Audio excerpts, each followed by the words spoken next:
Lamar Odom's documentary accidentally exposed him by Clarissa C. One of the biggest misconceptions about the Kardashians is the online narrative about the Kardashian curse, because the internet has been running with this narrative for years now. The idea is that any man who gets involved with that family ends up cursed, meaning their career is destroyed and their life is in shambles. I also don't like that because why is the woman responsible for what the man does? This nigga just can't be fucked up on his own? I don't think it's their fault. And that's just in general. That's like when who was it? Like basketball players like Megan Thee Stallion and Klay Thompson, or Glorilla and what is it, Brandon Ingram? Either way, if they have a bad game, they be like, "Up, it's their fault. Like they ain't giving it up, or they must be making them mad." I'm like, maybe the nigga was just off tonight. That ain't got shit to do with her. I don't like it. Everyone points fingers at the Kardashians like they're the villains of the story, which I can't really knock people for. You know, we can understand why, since they're attention seekers, but we can't keep ignoring the willing participants. They're also using the Kardashian name to be bad bitches themselves. It still doesn't take away that a lot of men have been used as collateral damage for the family's media machine. They have used a lot of people to come up, like Nick Lachey, for example. He was huge in 2006. Nick and Jessica Simpson had just ended one of the most public marriages. He became more famous from the divorce than he ever been from music. Kim and Nick went on a date to the movies, and next thing you know, they walk out of the theater and there is a swarm of paparazzi waiting for them. I think we went on one date together. Okay. But no, I never did hear from Kim on that one. Wait, is this the same one from Love Is Blind?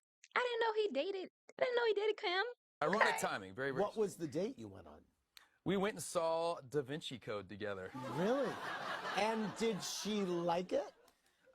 She left about halfway through. She left the date and halfway went to through? the restroom, and then shockingly there were 25 paparazzi when we left the theater. So you know, I think there were other things in play on our little Ah. And so and after you left the theater, did you go for like a nightcap?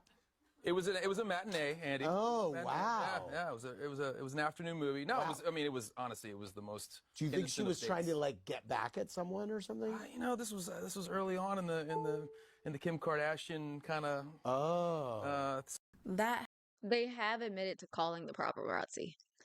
That's just something they did. They were trying to get out there.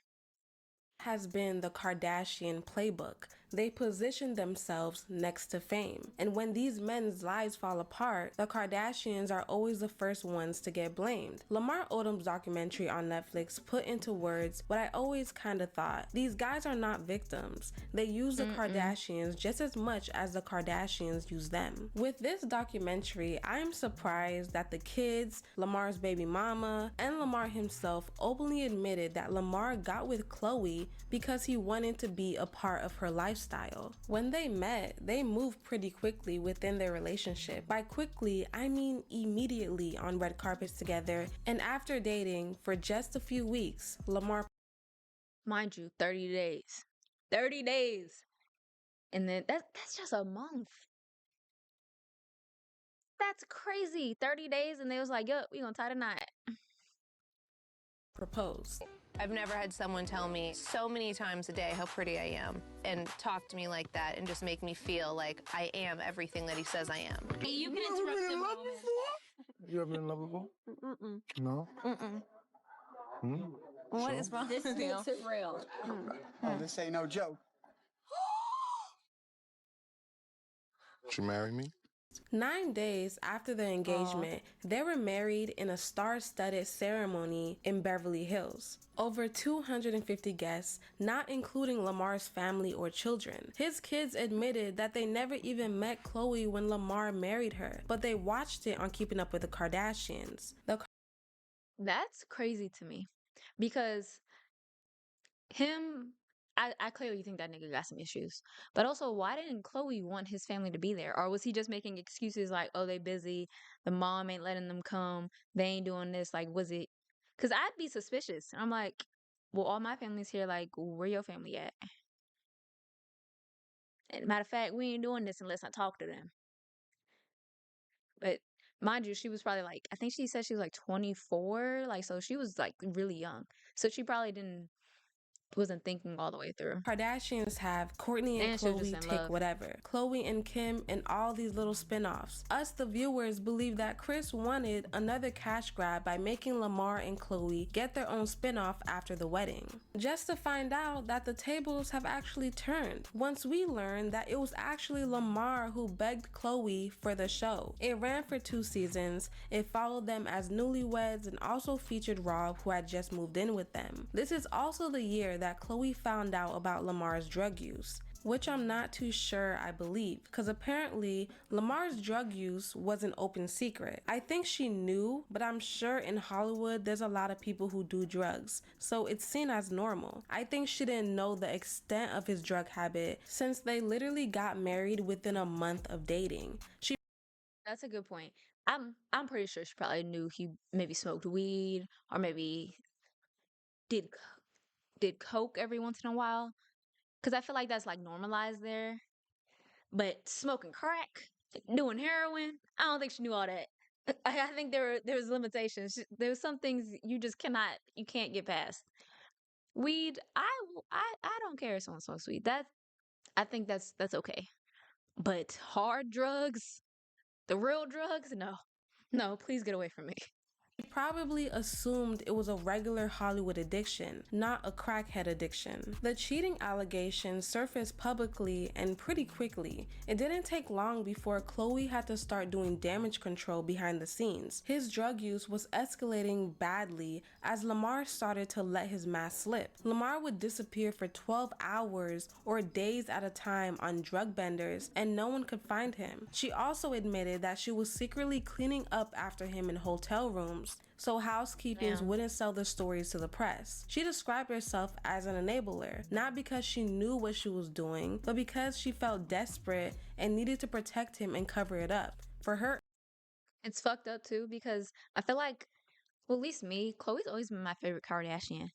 Um, but people's probably fucking with her head. They're telling her her dad ain't her dad, and her real dad is a murderer. So there's that. Then they telling her she's the fat and ugly Kardashian. It's like, god damn. Then you have this man come around, he calling you pretty and saying he loves you, but then he on drugs, and you're like, but he loves me.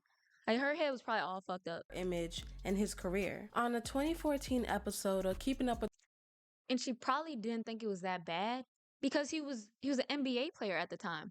Like, were they not getting drug tested? How is he able to do all this? That's the real question. Did they not drug test the players back then?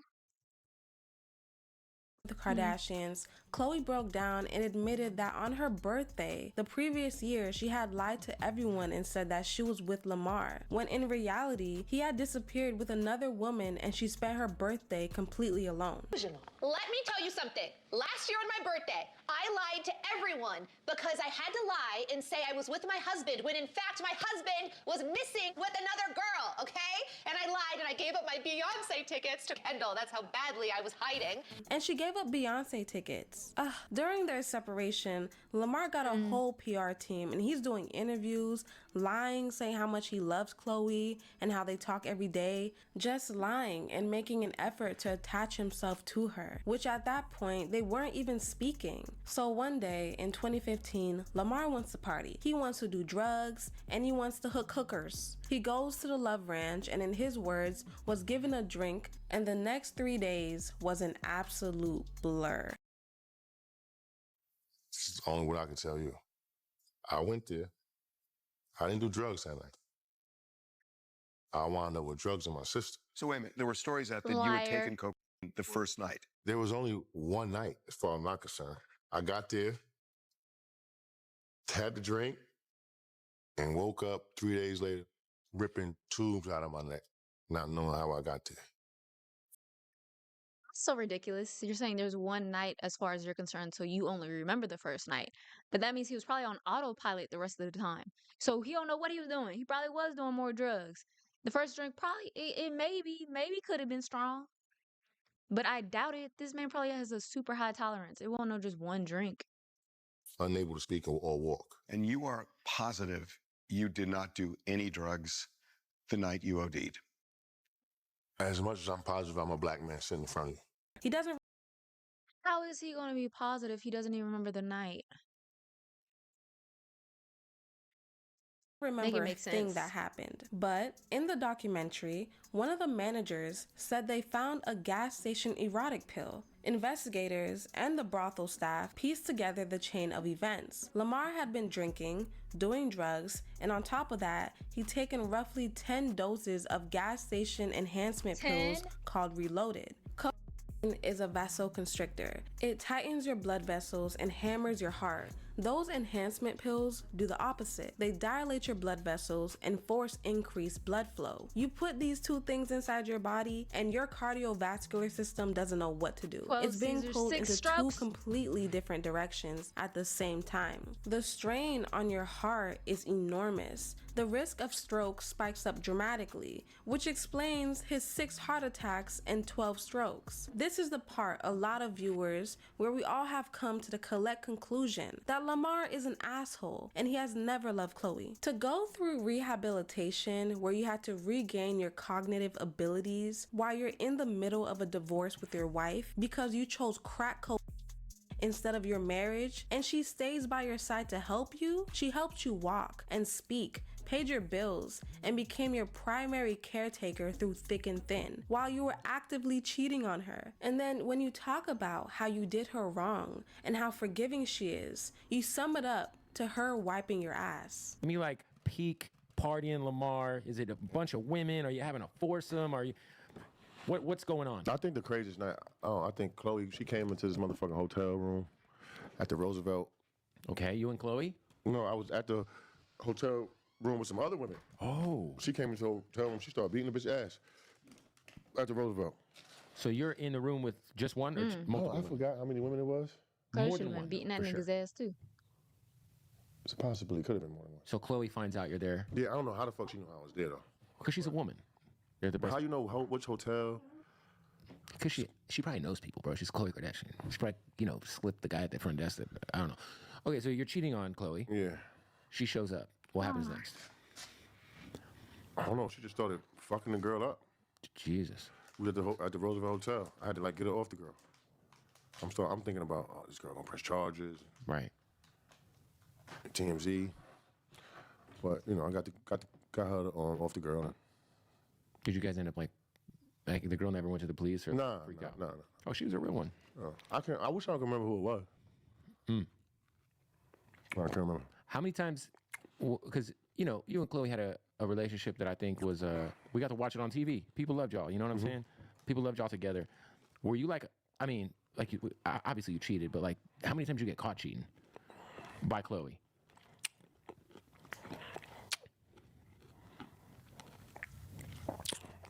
Two. That's not bad. She seems like a forgiving person. That's not bad. How many times did he cheat? That's what we need to know. I hate people. She is. She wiped my ass when I was recovering. Yeah. That's how much she loved you. Chloe was really there for him. Her family treated him. You know what else is fucked up? Why is she telling this? Chloe was telling a story how she was taking care of this man after these strokes and heart attacks and nursed him back to health. And while they're in the hospital, he was acting like he could barely move, he could barely talk. So she took him home, let him live with her. She leaves the house for a couple hours to go run some errands. She gets back home and she smells this man smoking crack. Crack.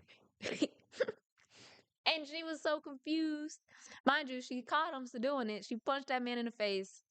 Chloe must got some hands, bro. But anyway, and she caught him doing it, and she couldn't figure out how he was doing it because he was unable to walk. He couldn't talk. He couldn't move. So it was like, how did you communicate with the drug dealers? How are you even smoking the crack right now when you just couldn't move any of your limbs in the hospital? Apparently, he was faking. He was faking so she would just take care of him. This is an evil, evil, sick man. You're faking, making her wipe your ass, and then on the low, you out here hitting up drug dealers so you can get some crack? Baby. And then I don't know if y'all, well, y'all maybe y'all don't watch, or maybe you do, but the her family is still cool with Lamar Odom. Like they be inviting him on. They like, oh, like you want to go to such and such? You want to come to this dinner party? Cause he still be popping up and keeping up with the Kardashians. Um, like I think it was either maybe the last season or the season before that. But they had him on there, and Chloe, and he was like trying to hit on her. I'm like, girl, why is this man even in the same room as you? And I think they were trying to be nice because I guess he doesn't have a lot of family left. But please get the fuck away from me. Him like one of their own. And it seems like Lamar doesn't take accountability for what happened and what Chloe had to deal with. As Chloe spent half the year helping Lamar rehabilitate, pretended that he wasn't getting better. He basically played slow, like he wasn't gaining his functions quick enough and that he still needed help. One day, Chloe came to the house that she got him, mind you. As soon as she walked in, she smelled crack. A house that she paying the bills for. She silently creeped up the stairs and saw him smoking crack after he had almost died from doing drugs. He pretended like he was still recovering, but had enough energy to call up a drug dealer and buy crack. I was there when your father said pull the plug so he can be on your life insurance. Okay. I was there. So was Kim. So was my mom. Vegas to Cedars. I was there through it all. I remember everything. I didn't leave you. That's the newer episodes I'm talking about. Why is she even talking to this man? I would never talk to him again. For 4 months. I got staph infection because I lived in a hospital. Do you remember why did we ever stop talking completely? No, I always think about that, and I know why. Why? Because how I did drugs after that. Why on earth would someone that went through all, you can't talk. I had to teach you hot from cold, diapers, to walk, all that. If he was even thinking. But you had enough awareness to get a burner phone, to call a drug dealer, to get what you needed to get, to send security away, Well, what to did do I what just you needed to tell- do what did I for me to just- find out, and All then I for me could to do- punch you in the face. All I Because could- I punched you in the face and I shattered everything in that house. I don't remember that.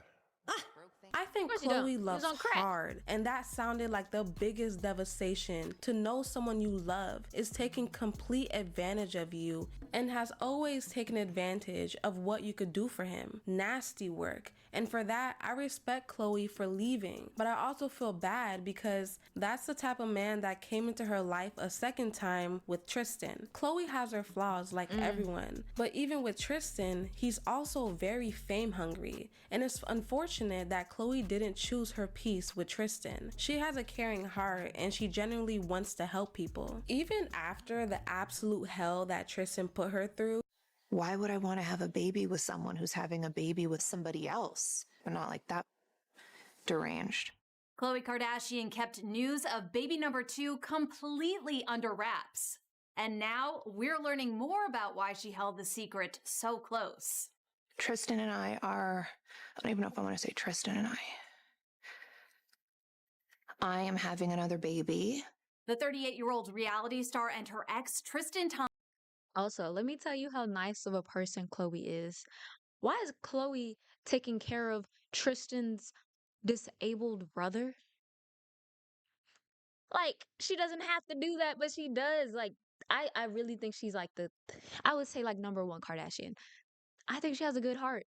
And she just always getting fucked over by all these people. Thompson welcomed their second child, a baby boy, via surrogate back in August, after it was revealed in December that the NBA star fathered a child with another woman while he was still with Khloe. Naturally, cameras were rolling as it all went down.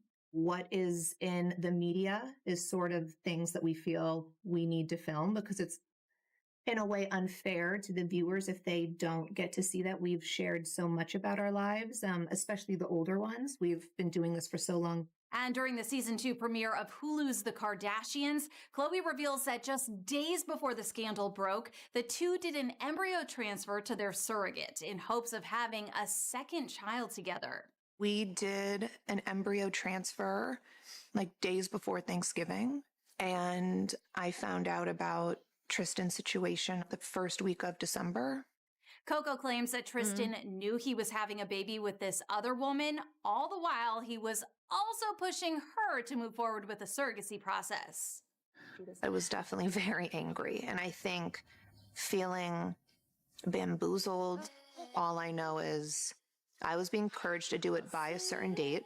In hindsight, he always knew when the other baby was being born, and he found out July 2nd, so he did know. She became the primary caretaker for Tristan's brother, Amari, following the death of their mother in January of 2023. Amari lives with epilepsy, and he does require specialized care, so he lives with Chloe in LA. Lamar took zero accountability in the documentary. It seems like he just needed the money. So, and in that documentary, they never mentioned him being sober. If anything, when he was talking about these past experiences, he was reminiscing.